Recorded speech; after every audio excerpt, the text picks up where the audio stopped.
കേരള സർവകലാശാല ആസ്ഥാനത്ത് സ്ഥാപിച്ച ഗവർണർക്കെതിരായ ബാനറുകൾ നീക്കം ചെയ്യേണ്ട ആവശ്യമില്ലെന്ന് കേരള സർവകലാശാല സിൻഡിക്കേറ്റ്. സർവകലാശാലയുടെ പേരിന് കളങ്കം ചാർത്തുന്ന ഇത്തരം നടപടികൾ പാടില്ലെന്നും ബാനർ മാറ്റണമെന്നും VC ഉത്തരവിറക്കിയിരുന്നു. എന്നാൽ സിൻഡിക്കേറ്റ് അംഗങ്ങളുടെ നിർദ്ദേശത്തെ തുടർന്ന് രജിസ്ട്രാർ VCയുടെ ഉത്തരവ് നടപ്പിലാക്കിയിരുന്നില്ല. ഇന്നലെ ചേർന്ന സിൻഡിക്കേറ്റ് യോഗം ഇക്കാര്യം ചർച്ച ചെയ്തെങ്കിലും ബാനറുകൾ നീക്കം ചെയ്യേണ്ട നിലപാടാണ് സ്വീകരിച്ചത്. അതേസമയം സർവകലാശാല ക്യാമ്പസിൽ ബാനറുകൾ കെട്ടുന്നത് നിരോധിച്ചുകൊണ്ടുള്ള ഹൈക്കോടതി ഉത്തരവിന്റെ ലംഘനമാണ് സർവകലാശാലയിൽ നടന്നിരിക്കുന്നതെന്ന സേവ് യൂണിവേഴ്സിറ്റി ക്യാമ്പയിൻ കമ്മിറ്റിയുടെ നിവേദനം സിൻഡിക്കേറ്റ് ഉപസമിതിയുടെ പരിഗണനയ്ക്ക് വിടാനും സിൻഡിക്കേറ്റ് യോഗം തീരുമാനിച്ചു.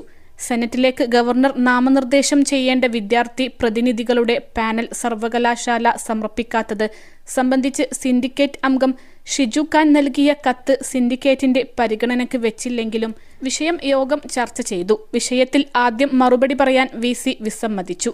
ഹൈക്കോടതിയിൽ കേസ് നിലനിൽക്കുന്നതിനാൽ ഈ വിഷയം ചർച്ച ചെയ്യാനാവില്ലെന്നായിരുന്നു VCയുടെ നിലപാട്.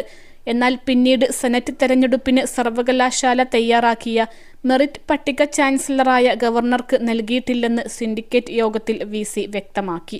ഹൈക്കോടതിയിൽ കേസ് ഫയൽ ചെയ്തിരിക്കുന്ന വിദ്യാർത്ഥികളുടെ പേര് ഗവർണർക്ക് നൽകിയിട്ടില്ലെന്ന് പ്രതികരിച്ച പ്രതിഭകൾ ആയിട്ടുള്ള വിദ്യാർത്ഥികളുടെ അന്തിമ ലിസ്റ്റ് സർവകലാശാല തയ്യാറാക്കിയിട്ടില്ലെന്നും മന്ത്രി നൽകിയ ലിസ്റ്റ് അതേപടി ഗവർണർക്ക് കൈമാറുകയായിരുന്നുവെന്നും VC അറിയിച്ചു.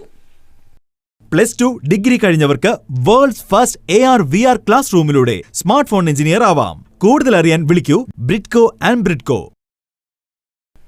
കേരള സർവകലാശാല സെനറ്റ് പട്ടികയിലേക്ക് ചാൻസലറായ ഗവർണർ ആരിഫ് മുഹമ്മദ് ഖാൻ സംഘപരിവാർ ബന്ധമുള്ളവരെ ഉൾപ്പെടുത്തിയത് വിവാദമാകുകയും SFI ഗവർണർക്കെതിരെ കരിങ്കൊടി പ്രതിഷേധം ആരംഭിക്കുകയും ചെയ്തിരുന്നു.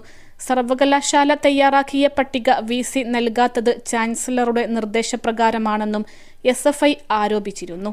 സർവകലാശാല തയ്യാറാക്കിയ ലിസ്റ്റിൽ നിന്നുള്ളവർക്ക് പകരം 4 ABVP പ്രവർത്തകരെയാണ് ചാൻസലർ സെനറ്റിലേക്ക് നാമനിർദ്ദേശം ചെയ്തത്. അക്കാദമിക മികവും കലാകായിക മേഖലയിലെ പ്രകടനവും പരിഗണിച്ച് 57 വിദ്യാർത്ഥികളുടെ പട്ടികയാണ് സർവകലാശാല തയ്യാറാക്കിയത്.